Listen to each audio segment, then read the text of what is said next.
തിരുനാമത്തിനുണ്ടാകട്ടെ. ആരാധനകളിലുള്ള നമുക്ക് ഏറ്റവും സുപരിചിതമായ 49 സങ്കീർത്തനത്തിൽ നിന്ന് ചില വാക്യങ്ങൾ വായിക്കുവാൻ ആഗ്രഹിക്കുന്നു.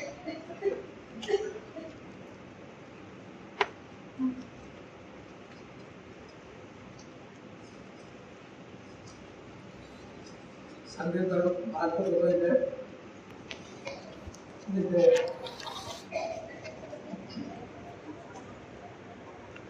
8 മുതൽ 7 മുതലുള്ള വാക്യങ്ങൾ. സഹോദരൻ ശവക്കുഴി കാണാതെ എന്നേക്കും ജീവിച്ചിരിക്കേണ്ടതിന് അവനെ വീണ്ടെടുപ്പാനോ ദൈവത്തിന് വീണ്ടെടുപ്പില്ല കൊടുക്കുവാനോ ആർക്കും കഴിയുകയില്ല. അവരുടെ പ്രാണന്റെ വീണ്ടെടുപ്പ് വിലയേറിയത് അത് ഒരു നാളും സാധിക്കുകയില്ല. 15 വാക്യമായി.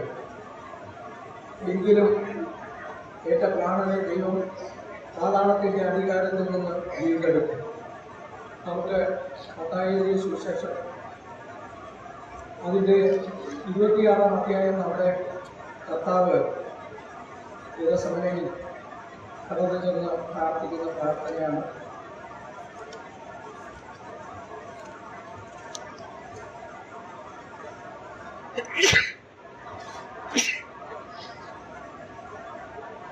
മത്തായി 26-ന്റെ 39.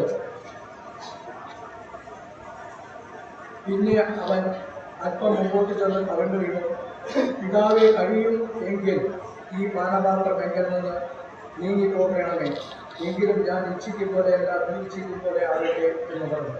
ഒരുപാട് പുസ്തകത്തിൽ നിന്ന് 2 വാക്യങ്ങൾ കൂടെ വായിക്കുവാൻ ആഗ്രഹിക്കുന്നു. ഒരുപാട് പുസ്തകാചാര്യെ നമുക്ക് പരിചയമുള്ള ഭാഗങ്ങളിലാണ്. അതിൻ്റെ 9-ാം വാക്യം. പുസ്തകം വാങ്ങുവാനും അതിനെ മുദ്രപതിക്കുവാനും നീ യോഗ്യൻ. നീ അടക്കപ്പെട്ടു, നിന്റെ രക്തം കൊണ്ട് സർവ ഗോത്രങ്ങളിലും ഭാഷകളിലും വംശങ്ങളിലും ജാതികളിൽ നിന്ന് ഉള്ളവരെ ദൈവത്തിനായി വിലയ്ക്ക് വാങ്ങി. ഞങ്ങളുടെ ദൈവത്തിന് അവരെ രാജ്യവും പുരോഹിതന്മാരും ആക്കി വെച്ചു. ദൈവനാമത്തിന് മാത്രമായിട്ട് 49-ാം സങ്കീർത്തനം ഇപ്പോൾ കേൾക്കുന്ന വാക്യങ്ങളാണ്. അവിടെ അതിൻ്റെ 9-ാം വാക്യത്തിൽ അവരുടെ പ്രാണന്റെ വീണ്ടെടുപ്പ് വിലയേറിയത്, 8-ാം വാക്യത്തിൽ ദൈവത്തിന് വീണ്ടെടുപ്പ് വില കൊടുക്കുവാനോ ആർക്കും കഴിയുകയില്ല.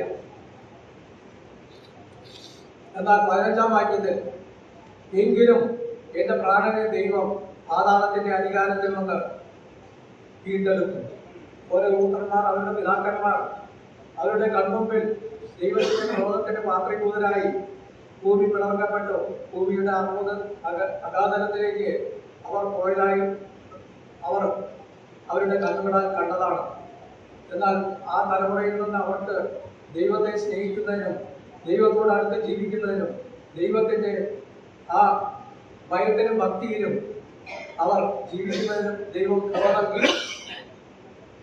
അവർ മനസ്സിലാക്കിയതാണ്, അന്ന് ഇസ്രായേൽ ജനത്തിന് ആർക്കും തന്നെ അവരെ വീണ്ടെടുക്കുവാൻ, അവരുടെ പിതാക്കന്മാരുടെ പ്രാണനെ വീണ്ടെടുക്കുവാനായിട്ട് ഒരു ശക്തിക്കും അന്ന് സാധിച്ചില്ല. എന്നാൽ അവർ പ്രത്യാശ പ്രകടിപ്പിക്കുന്നു. ഇങ്ങനെയൊക്കെയാണെങ്കിലും എങ്കിലും എന്റെ പ്രാണനെ ദൈവം പാതാളത്തിന്റെ അധികാരത്തിൽ നിന്ന് വീണ്ടെടുക്കും. 119-ാം സങ്കീർത്തനത്തിന്റെ അവസാന വാക്യം 170-ാം വാക്യത്തിൽ ഞാൻ കാണാതെ പോയിരിക്കുന്ന ആടിനെ പോലെ ഞാൻ തെറ്റിപ്പോയിരിക്കുന്നു, എന്നെ അന്വേഷിക്കണമേ. നമ്മുടെ കർത്താവ് കാണാതെ പോയ നമ്മെ ഓരോരുത്തരെയും അന്വേഷിച്ച് കടന്നു വന്നു. ദുഷ്ടനായിരിക്കുന്ന മരണാധികാരിയായിരിക്കുന്ന ഘോരനായിരിക്കുന്ന പിശാചിന്റെ കയ്യിൽ നിന്ന് നമ്മെ വിടുവിക്കേണ്ടതിന് താൻ മരണം വഹിക്കുകയുണ്ടായി. ദിവസമയത്തിൽ നാം ദൈവം മാത്രമേ വീണ്ടെടുപ്പ് വില കൊടുക്കുവാനായിട്ട് കഴിയുള്ളൂ എന്ന് 49-ാം സങ്കീർത്തനത്തിൽ നാം വായിച്ചു. കർത്താവ് ഗദസനമേൽ വെച്ച് തന്റെ പിതാവിനോട് പ്രാർത്ഥിക്കുമ്പോൾ എങ്കിലും എന്റെ ഇഷ്ടമല്ല നിന്റെ ഇഷ്ടമാകട്ടെ. നമ്മുടെ വീണ്ടെടുപ്പ് അത് ദൈവത്താൽ മാത്രമേ സാധിക്കുകയുള്ളൂ. അതുകൊണ്ട് ദൈവത്താൽ തന്നെ മനുഷ്യനായി കടന്നുകൊണ്ട് നമുക്ക് വേണ്ടി കാൽവരി ക്രൂശിൽ ആ വലിയ രക്ഷ ഒരുക്കി തന്റെ പ്രാണനെ കൊടുത്തു. വെളിപ്പാട് പുസ്തകത്തിൽ നാം വായിച്ചു, സ്വർഗീയ എരുപ്പുകളും മൂപ്പന്മാരും അവന്റെ മുമ്പിൽ വീണ്, നീ അറുക്കപ്പെട്ടു നിന്റെ രക്തത്താൽ ഗോത്രങ്ങളിൽ നിന്ന്, ഭാഷകളിൽ നിന്ന്, വംശങ്ങളിൽ നിന്ന് നീ ഞങ്ങളുടെ ദൈവത്തിന്റെ വിലയ്ക്ക് വാങ്ങി. ദൈവത്തിന് നമ്മെ നഷ്ടപ്പെട്ടു പോയ നമ്മെ ഒരു കാലത്തും ഓരകൂട്ടമെന്ന ഇസ്രയേലിനോടുള്ള ബന്ധത്തിലാണ് പറഞ്ഞത്. എന്നാൽ ജാതികളായിരിക്കുന്ന നമുക്ക് ഒരു പ്രത്യാശയുമില്ല, ഇസ്രയേലുമായിട്ട് ഒരു ബന്ധമില്ലെന്ന് നാം എഫേസ്യ ലേഖനത്തിൽ വളരെ വ്യക്തമായി അതിന്റെ കാര്യങ്ങൾ കാണിക്കുന്നുണ്ട്. പ്രിയമുള്ളവരെ, ജാതികളായിരിക്കുന്ന നമുക്ക് ദൈവദാസൻ പാടിയതുപോലെ ദൈവനാമം ഒരിക്കൽപ്പോഴും ദൈവിക നമ്മുടെ നാവിലെടുക്കുവാൻ യോഗ്യതയില്ലായിരുന്ന നമ്മെ നമുക്ക് വേണ്ടി കർത്താവ് അബ്രഹാമിന്റെ അനുഗ്രഹം ജാതികൾക്ക് വരേണ്ടതിന് ക്രിസ്തു നമുക്ക് വേണ്ടി ക്രൂശിന്മേൽ ശാപമരണം വഹിച്ചു. എന്നാൽ മൂന്നാം നാൾ ഉയർത്തെഴുന്നേറ്റ് നാം സ്വർഗത്തിൽ കാണുന്നത് അവനെ ആരാധിക്കുന്ന, ബഹുമാനിക്കുന്ന ചിത്രമാണ്.